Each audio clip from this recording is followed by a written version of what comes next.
A lot of this isn't going to make sense to you, and I'm sorry about that. I'm just going to start at the beginning, with the house.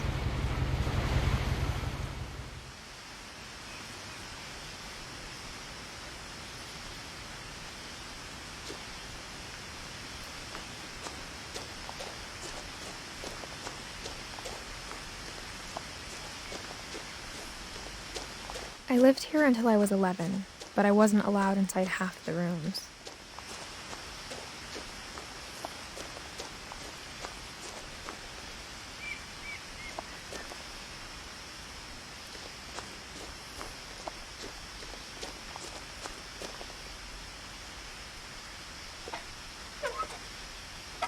Inside the mailbox were bills from 7 years ago, marked urgent, open immediately.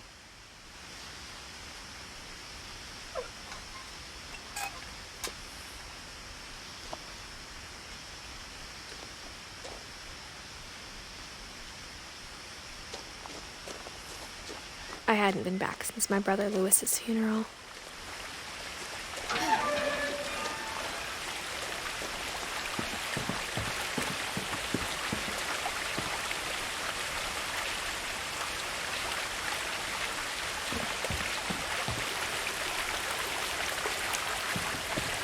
In her will, my mother left me a key, but didn't tell me what it unlocked. Maybe she thought I'd know, or she thought that the mystery would be enough to bring me back.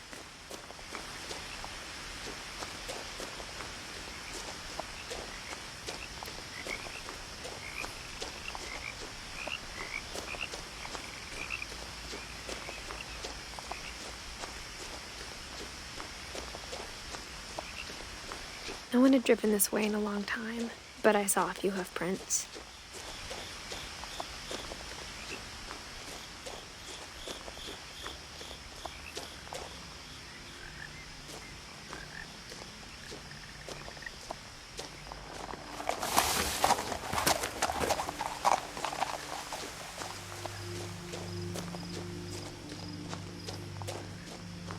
The truth is, even after I inherited the house, I never thought I'd come back to it.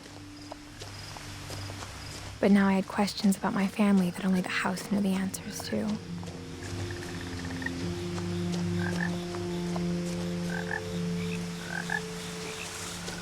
The house was exactly like I remembered it, the way I'd been dreaming about it.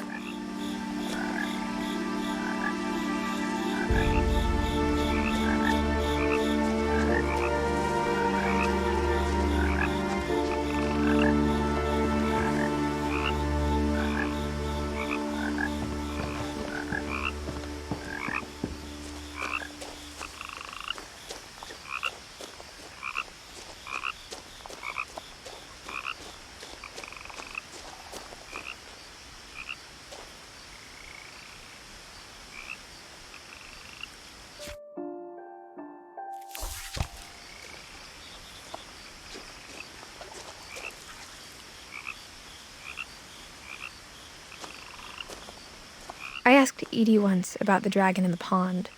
She said it had killed her husband. I was 6.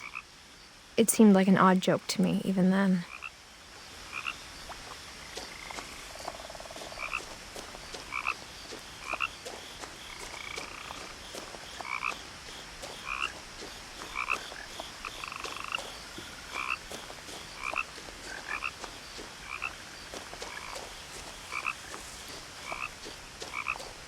As a child, the house made me uncomfortable in a way I couldn't put into words.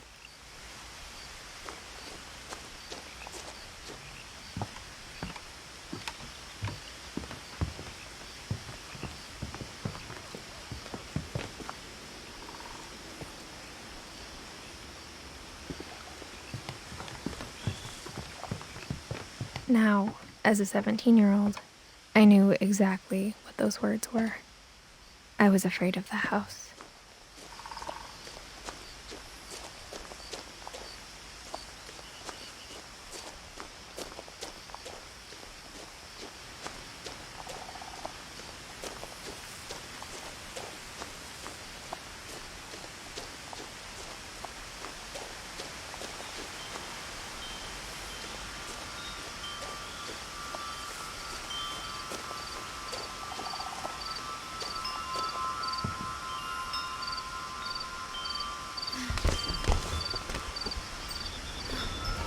Crawling through the doggy door used to be a lot easier when I was 11.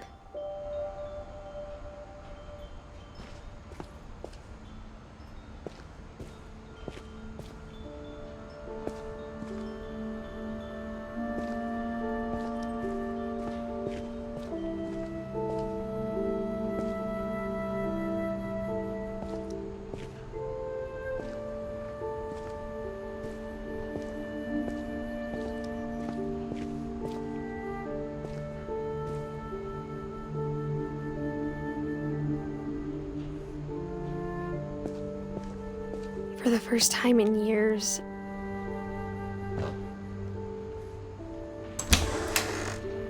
I felt like I was home.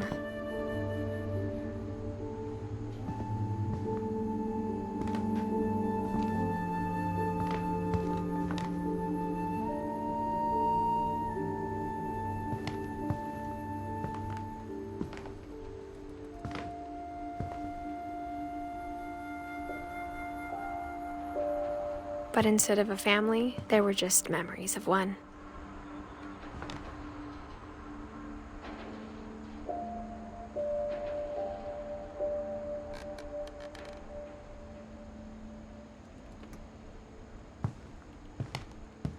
Like how only one restaurant would deliver to our house, so we had Chinese a lot.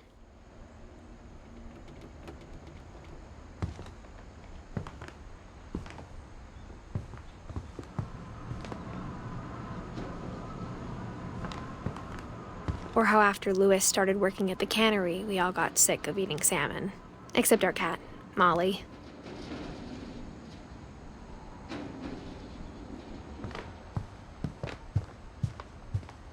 The table was still a wreck from the night we left.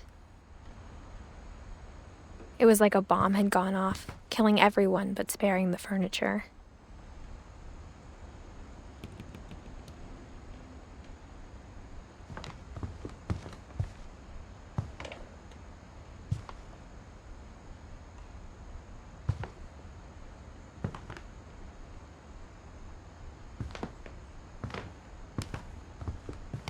My mom was the only one of us who could imagine Great-Grandma Edie living in a nursing home.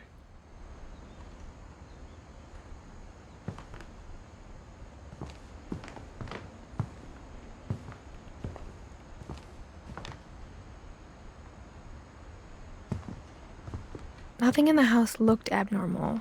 There was just too much of it, like a smile with too many teeth.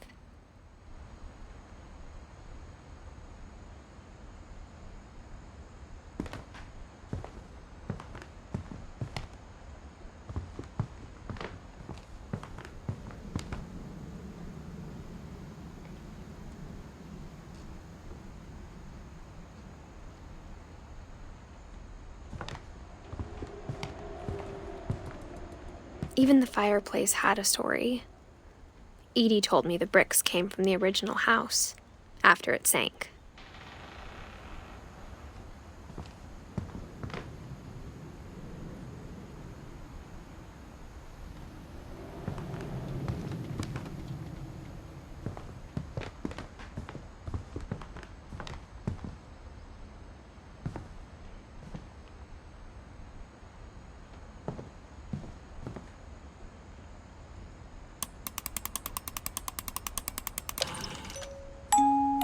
Great-Grandpa Sven built a music box for Barbara, along with the rest of the house.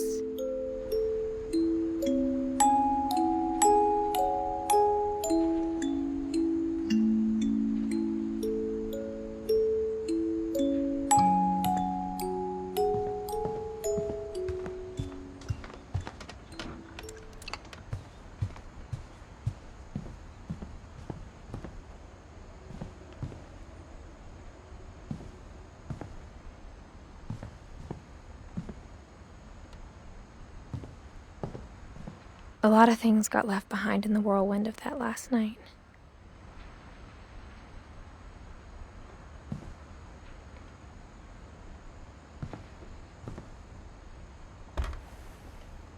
Edie told me once that every Finch who ever lived is buried somewhere in the library.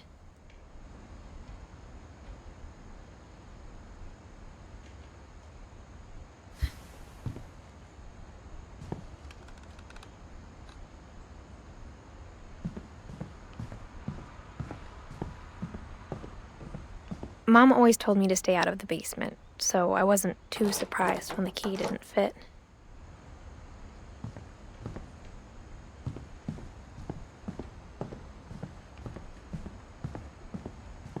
My mom wasn't much of an optimist, but she never stopped believing that my brother Milton was alive.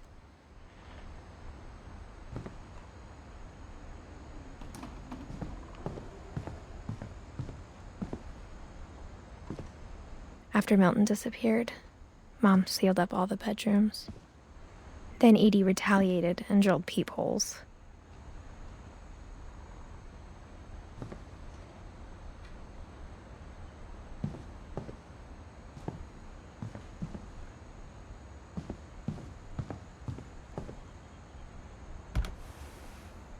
Molly always seemed like a girl I could imagine being friends with, if she hadn't died in 1947.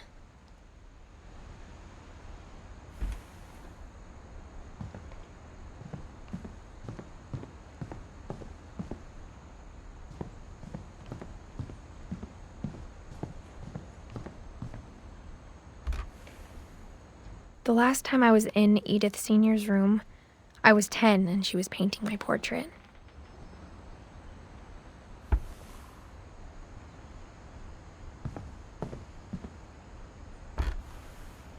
As a kid, I just assumed every house had peepholes and sealed rooms you weren't allowed inside of.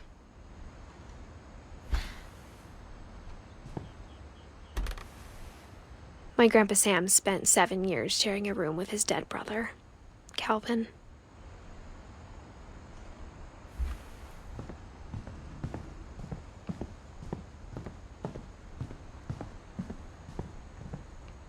Whenever people ask me about my family, the first thing they always want to know about is Barbara.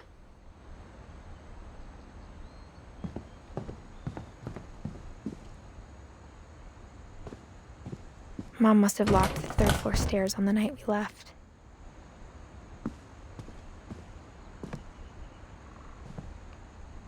Edie's father, Odin, built the original house.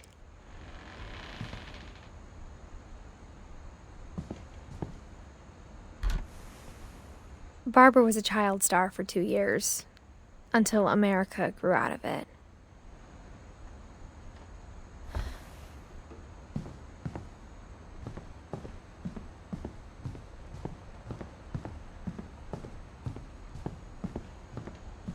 I spent a lot of time playing in Great Uncle Walter's room. I think my mom sometimes regretted not sealing it up.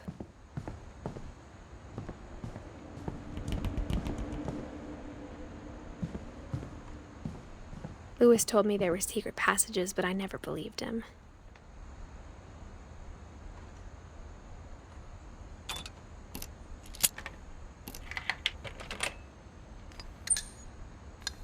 Turns out, my mom was really good at keeping secrets.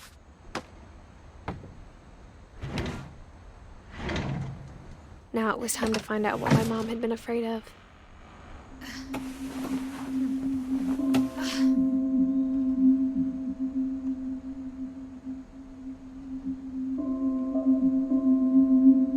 From the paintings on the wall, it was clear my brother Milton had been here before me. Reading this, Maybe it sounds like I had a plan. But I had no idea what was behind that door.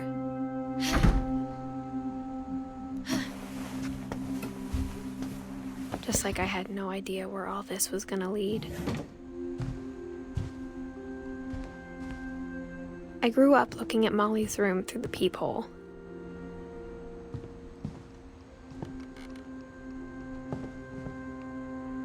Molly's gerbil had a tiny bedroom with its own even tinier gerbil cage.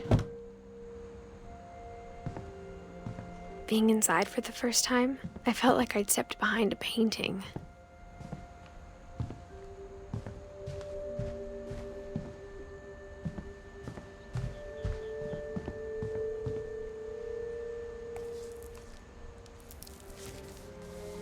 December 13th, 1947. Dear Diary, I'll be gone soon, but I wanted to tell somebody about what's gonna happen. It started when Mom sent me to bed without dinner. I woke up and I was starving, so I looked around for something to eat. The gerbil food was dry, but I didn't mind it.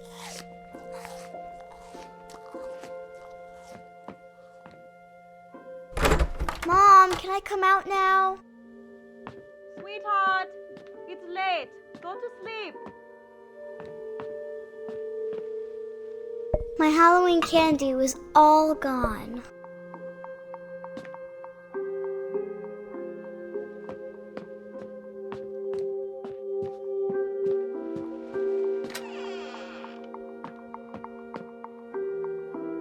I kept eating and eating.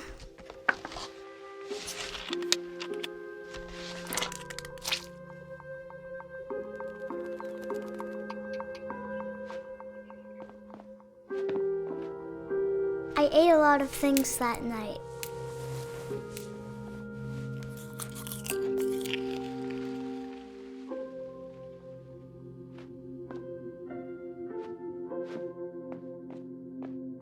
Then I heard chirping outside my window.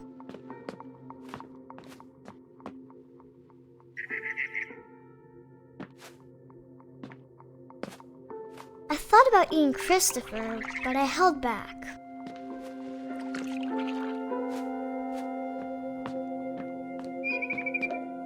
It was a barn swallow going back to her nest. I reached out for her.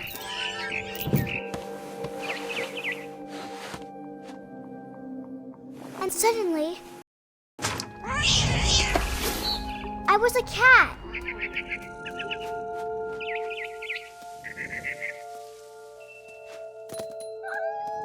I tried to be quiet, but the bird was really scared.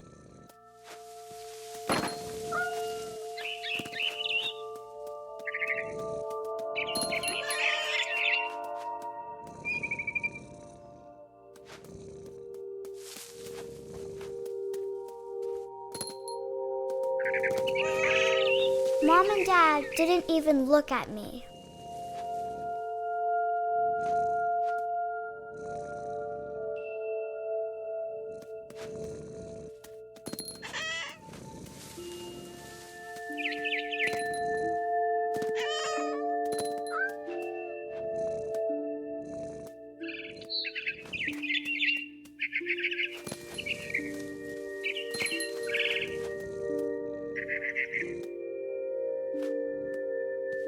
I jumped and I almost got her.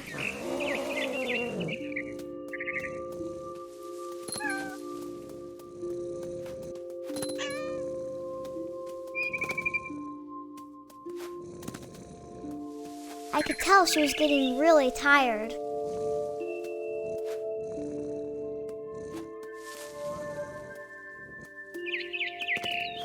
Now I was up in the big tree. I promised Dad I wouldn't climb it anymore. All I cared about was eating that mama bird.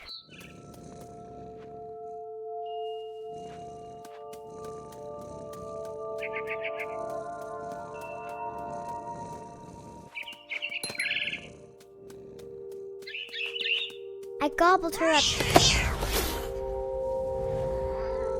And suddenly, I was an owl. First, all I heard was the wind. Then I heard little teeth nibbling in the grass.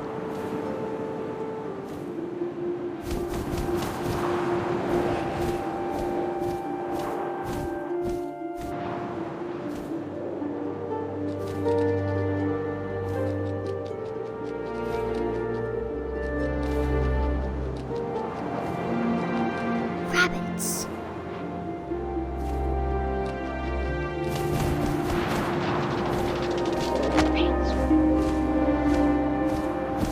I imagined his face looking up and seeing mine through my talons. I swallowed him up, and I didn't chew one bit. Then I flew off to find something bigger.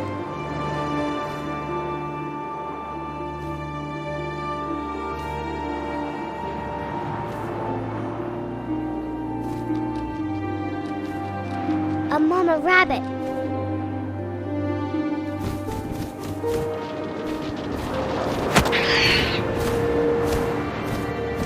She was almost too big to carry.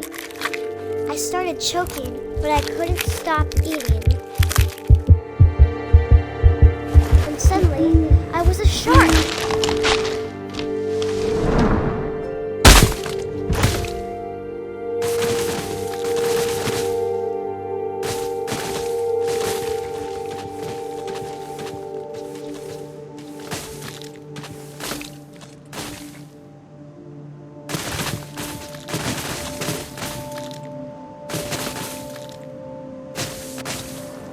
I rolled off the cliff and into the ocean. Now, I was hungrier than ever.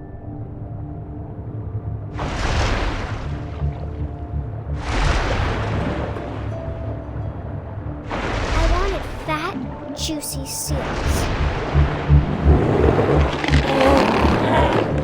I tore off her flipper, and it tasted really good.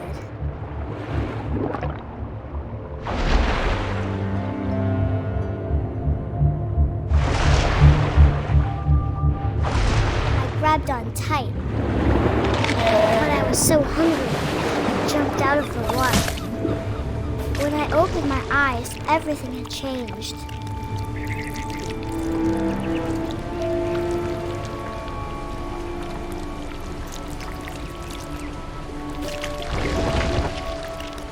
Now I was a monster, and I smelled people everywhere.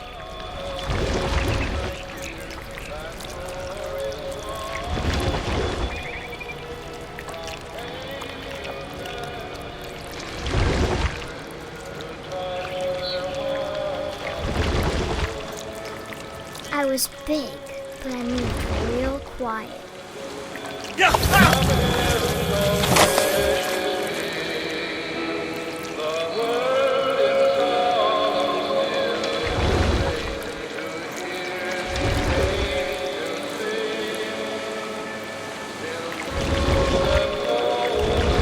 I wanted to stop, but also I didn't.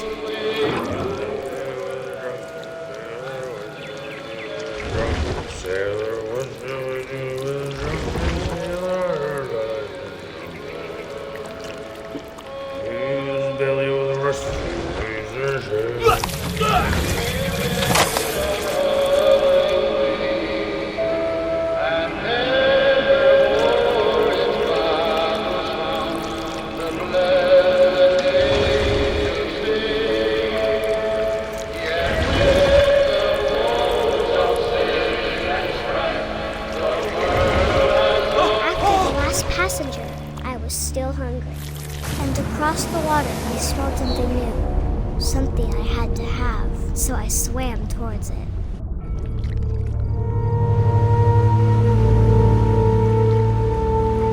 I slithered onto the sand, and the good smell went into an old pipe.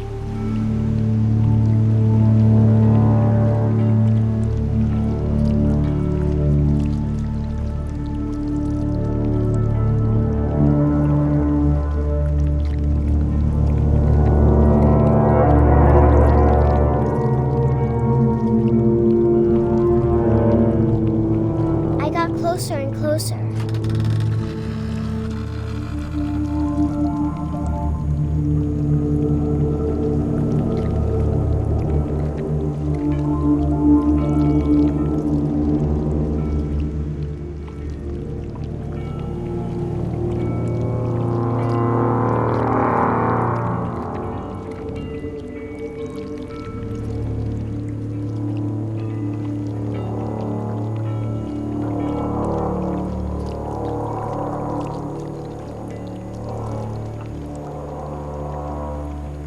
all of my stomach started growling. And suddenly, I was me again. I held my breath for a long time, but I couldn't hear anything. I think it's waiting for me to fall asleep. But it's not going to wait much longer. It needs to feed, and we both know I will be delicious.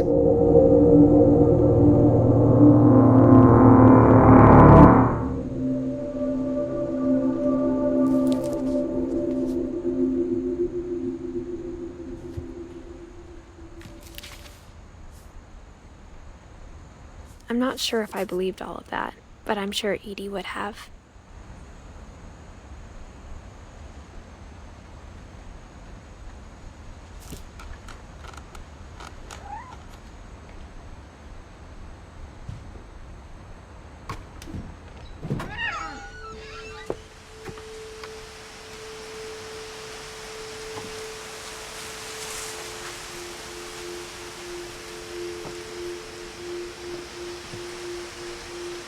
This will be obvious later, but my mom never told me any of these stories. Edie would have, but Mom didn't like bringing up the past. Though, when we adopted a stray kitten, she was the one who named it Molly.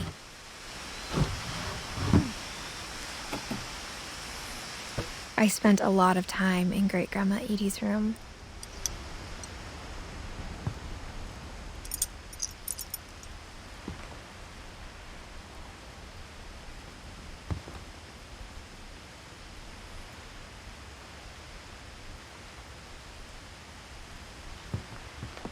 Edie knit me a new pair of gloves every year, just in time to replace the old ones. Louis died a week before we left, but Edie had already started to memorialize him.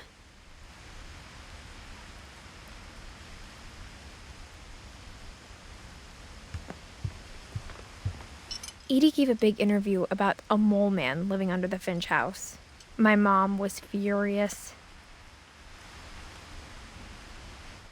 I hadn't thought of myself as Edith Jr. for a long, long time.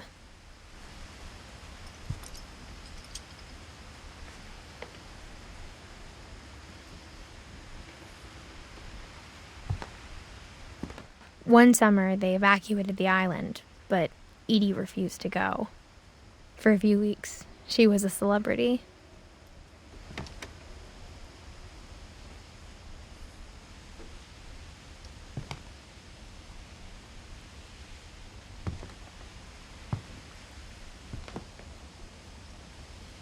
When Edie told people Sven was killed by a dragon, she could also have said he was building a dragon-shaped slide that collapsed.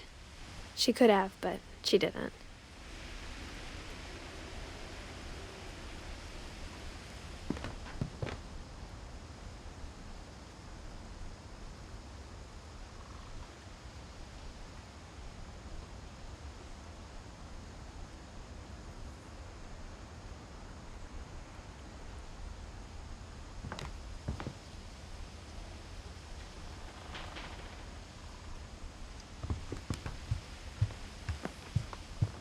Her room was like a museum.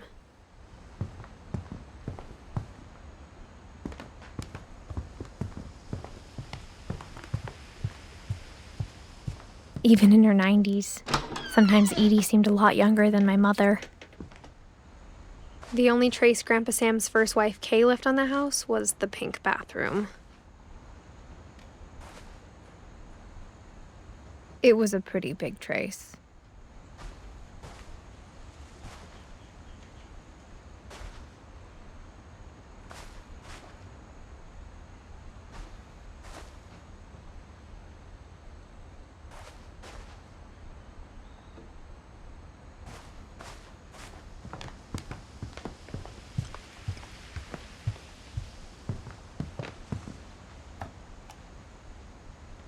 For 500 years, the Finches have been famous throughout Norway for their fortune and misfortune.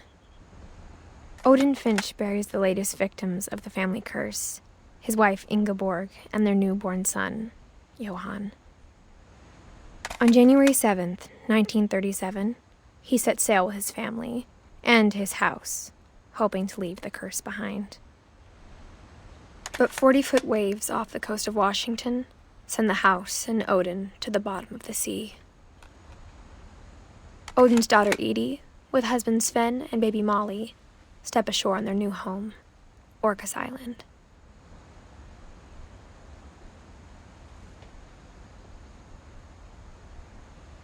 Odin Finch is the first to be buried in the new family cemetery. His daughter Edie is already dreaming of a new Finch house.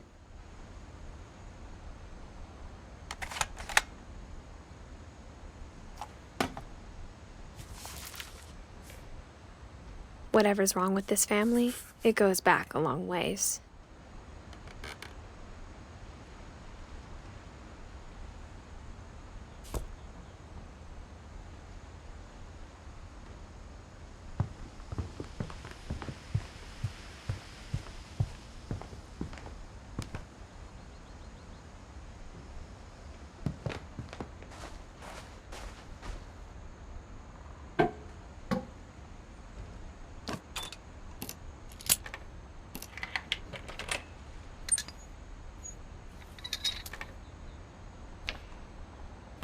There's a secret in this bathroom.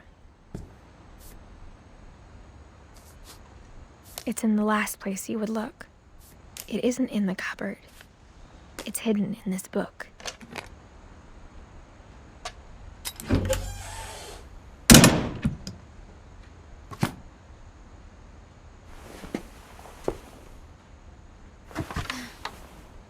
Sven gave Sam an old camera he'd refurbished. He never put it down.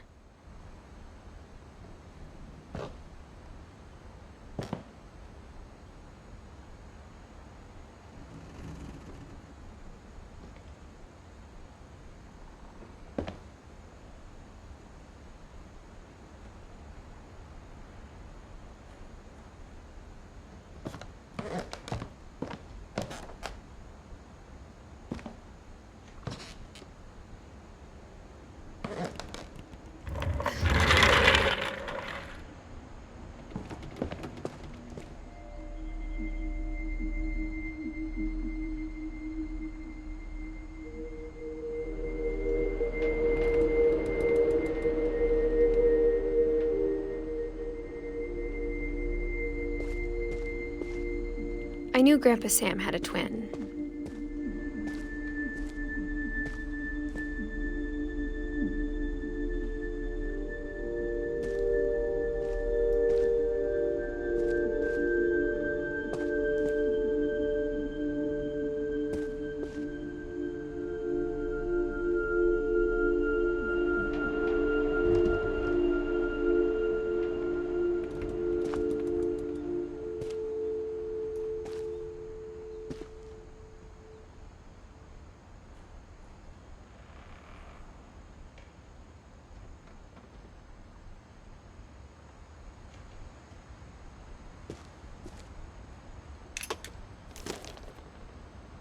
And that he never talked about him.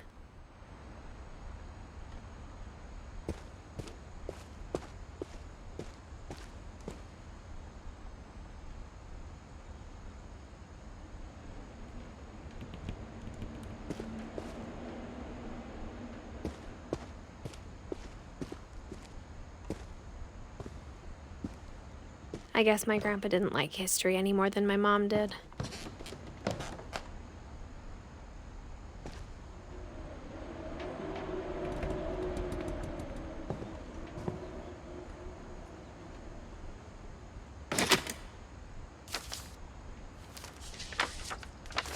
How I Want to Remember My Brother by Sam Finch.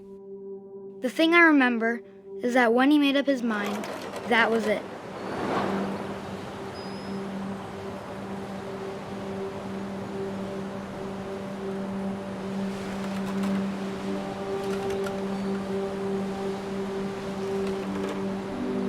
My brother said he'd die before he ate another mushroom, and he did.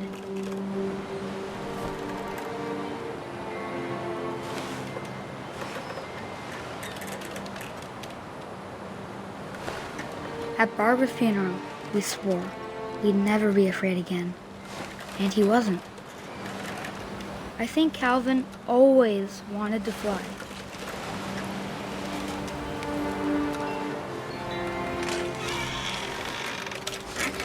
Sam! Calvin!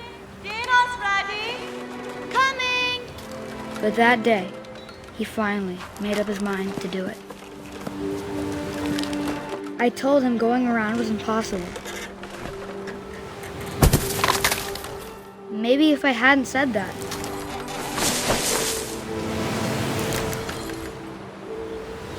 Calvin! I'm not gonna tell you again! maybe if the wind hadn't picked up, then maybe he'd still be here. But I doubt it. I think he'd already made up his mind. That's what I want to remember about my brother.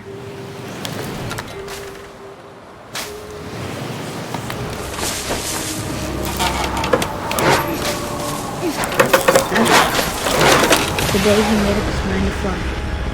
And he did.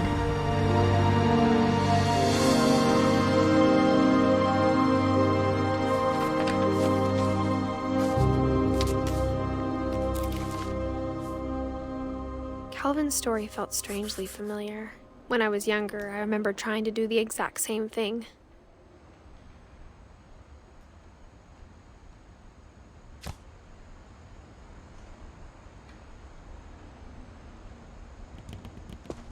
After the funeral, Edie roped off Calvin's half of the room.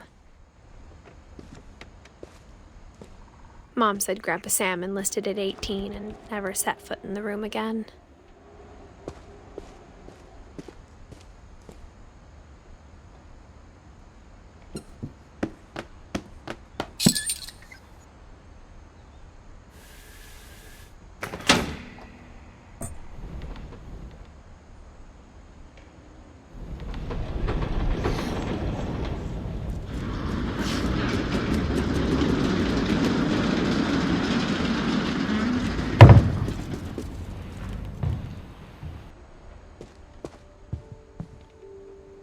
The passages were a pretty tight fit.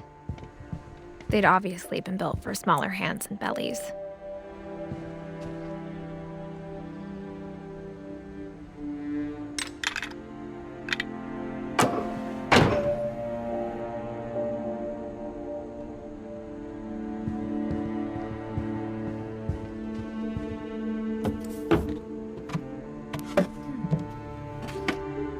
Growing up, I always thought of Barbara as a child star.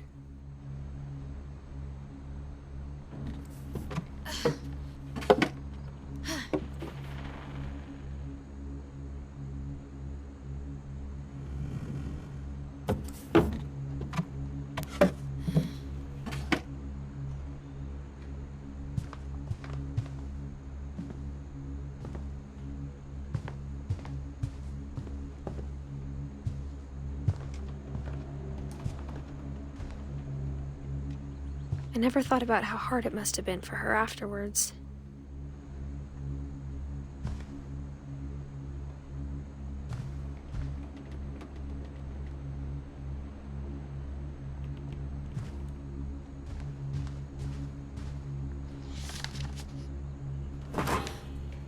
Of all the stories people wrote about Barbara's death, I'm surprised Edie saved this one.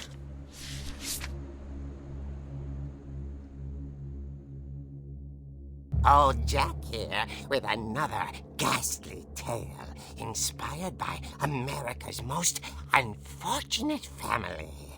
I'm calling it The Surprise Ending of Barbara Finch. As a child star, Barbara was famous for her scream. Now at 16, she was all washed up. A has-been. But in a lucky break, she'd been asked to perform her signature scream at a local convention for monster movie fans. It was just the boost her career needed. Unfortunately, her scream hadn't aged well. Getting better. I think you just need the right motivation. Her biggest fan and current boyfriend, Rick, was about to demonstrate when... Now that was a great scream. It was Barbara's father, Sven. He'd slipped into a table saw and had to be rushed to the emergency room. So Barbara got stuck babysitting her youngest brother, Walter. Her convention comeback was cancelled. Okay, I'm hearing frustration, but I'm not hearing terror. What if I tried... A gang of hoodlums in Halloween masks have been terrorizing Orcas Island tonight. Police are urging residents to... That came from the basement. You're right! Also, I loved your delivery on that. Why is your basement door locked? Because my dad likes making puzzles and secret passages. There's a key hidden in the music box. The secret is to keep winding and winding until finally the key pops out. Thanks, babe. I'll be back in a sec. 20 minutes later, Rick hadn't returned. So Barbara went to look for him, right on cue. She reached for the music box. And as she wound the key, she listened for Rick, but the house was silent.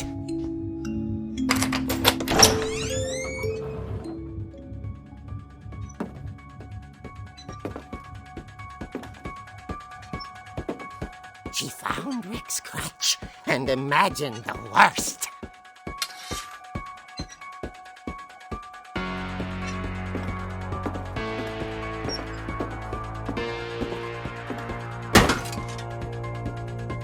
The gang's leader is the infamous Hookman killer, Dr. Carl Hamill, who impaled and then ate his family 10 years ago tonight.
Rattled and grew stale.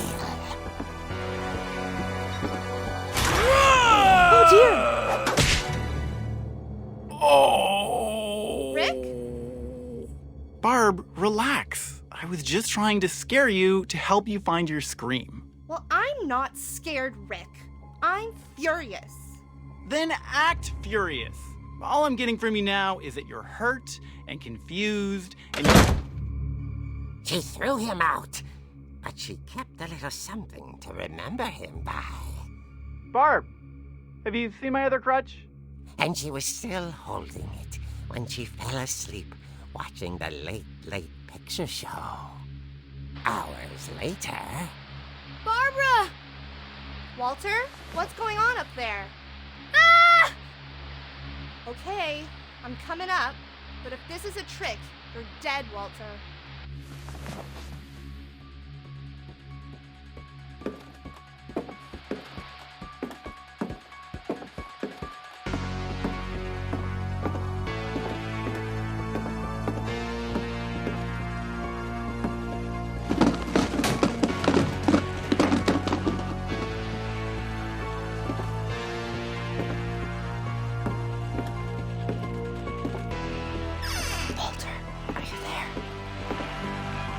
Walter had vanished, but his bedside radio was still on.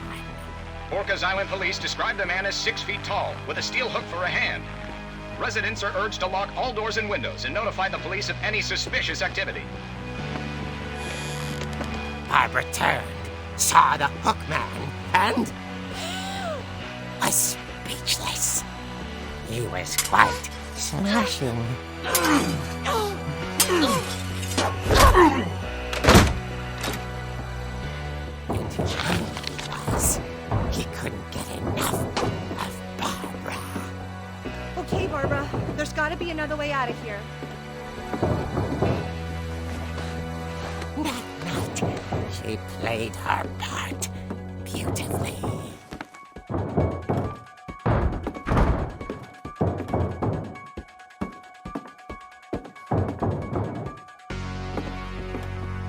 Molly's door hadn't been opened in years.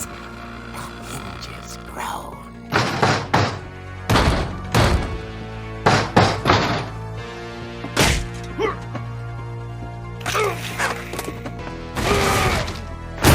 He wasn't moving, but she sensed the story might not be over yet.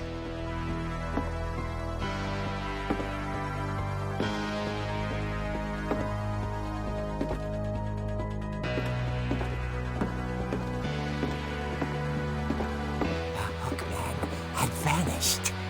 She listened for his breathing, but all she heard was...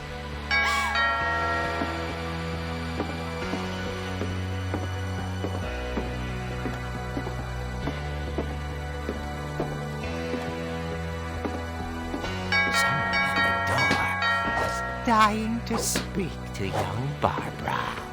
At the door, she heard whispering. Was coming from inside the house.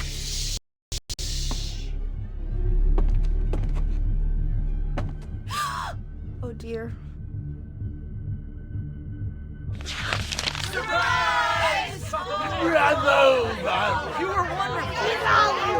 monsters had come to surprise her. For Barbara, it was a dream come true. Then she saw what kind of monsters they were, and she realized what was about to happen. She was going to be famous. And with her final breath, Barbara Finch gave the performance of her life.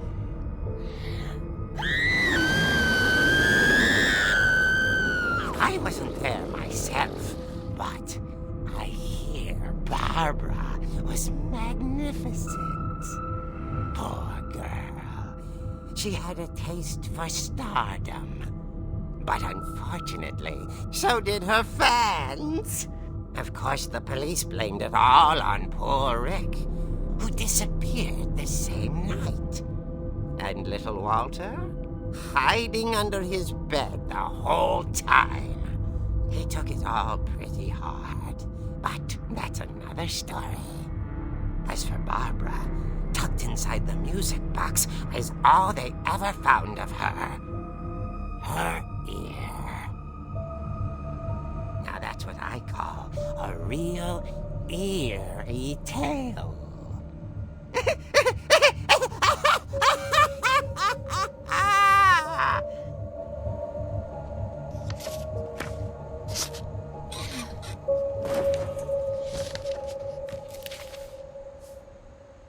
Edie told me all Barbara wanted was to be remembered, as absurd as that comic was. Maybe what Edie saw was a happy ending.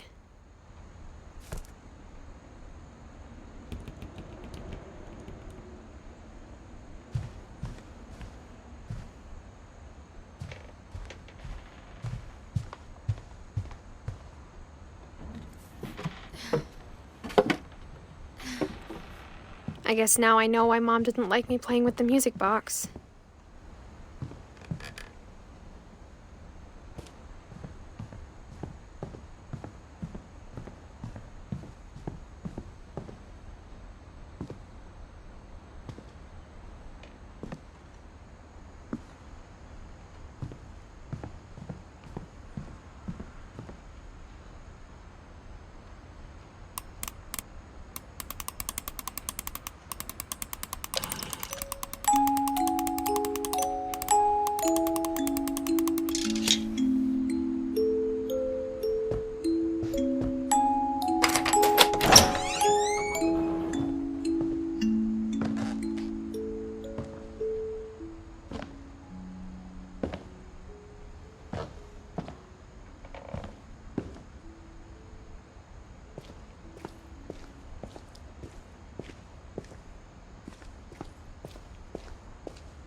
Mom said the basement was off limits, unless I wanted another tetanus shot.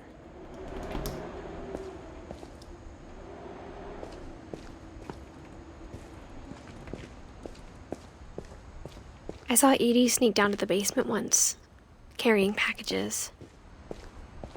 I thought maybe she was hiding presents.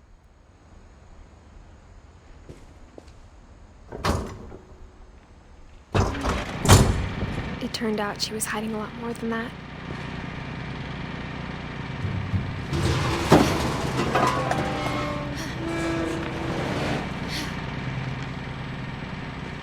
I remember asking Mom once about where Walter had gone. She said after Barbara died, he got as far away as he could. If there's a pattern in all these stories, I think it's that none of us has gotten very far.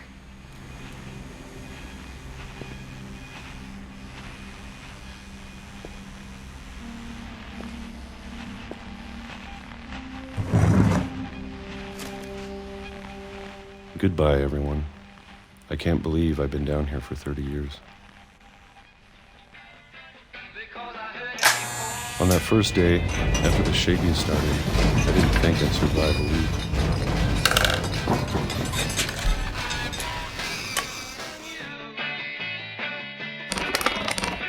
But after a few days, I settled into a routine. That's what kept me sane. Having a schedule, living for today. I always expected to be dead tomorrow. But if you wait long enough, you get used to anything.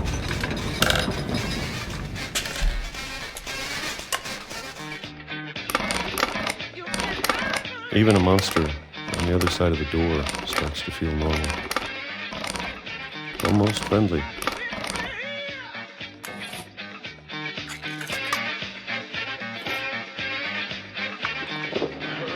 And then one day, everything just stopped.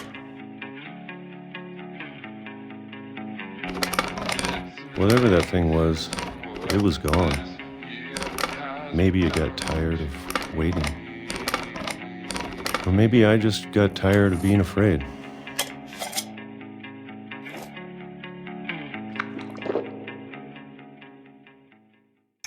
It's been a week now, the longest in 30 years. I'm done waiting. I have to leave while I still can.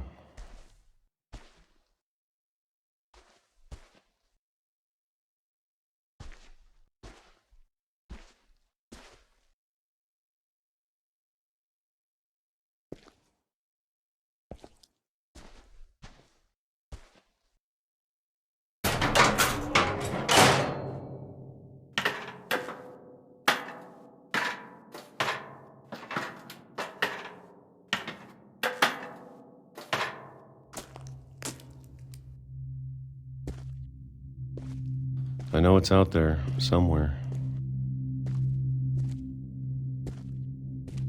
Whatever killed Barbara and Molly and Calvin.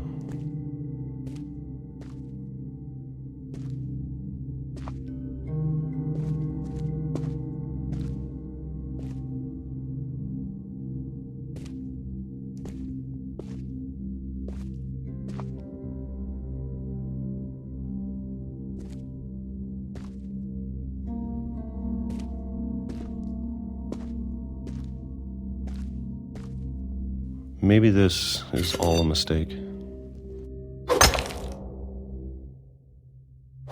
But I need to stop living the same day, even if it kills me.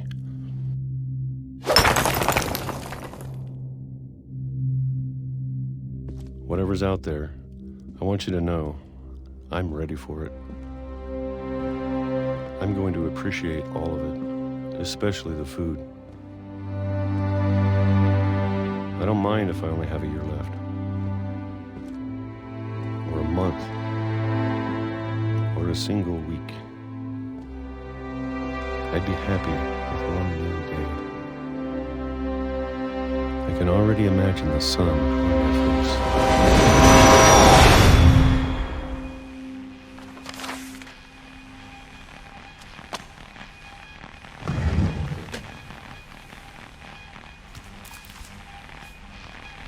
Walter died when I was 6. I can't believe my mom never told me he was down here.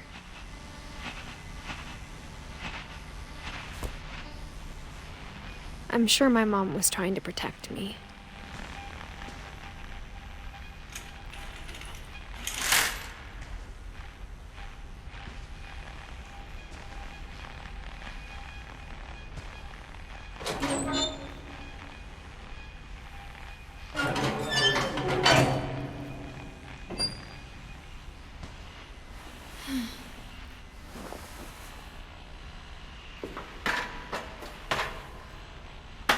Maybe she was afraid I'd end up like Walter. But if she never told me about an uncle under the house, I can only imagine what else she was hiding. I don't want to make the same mistakes she made, trying to bury something that's still alive.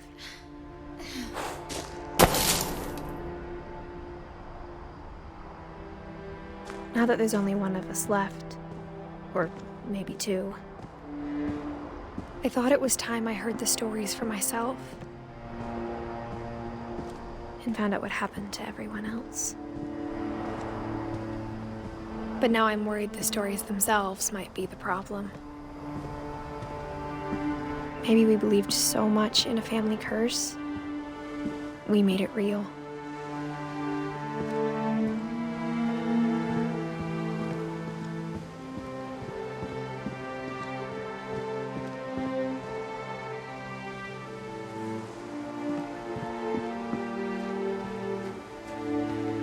I don't know if I should even be writing this.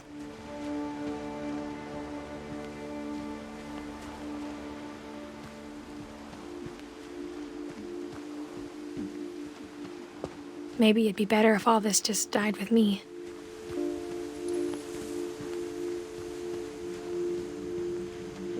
But I thought you should know about your family.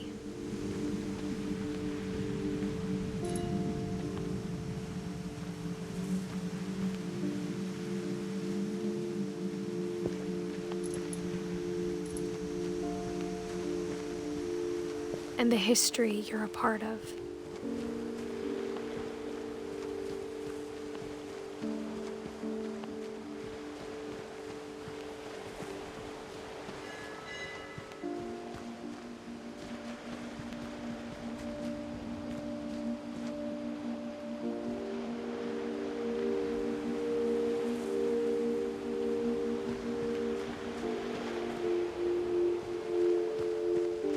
Though to be honest, I feel as lost as you probably do right now. I think the people in these stories believed them, for what that's worth.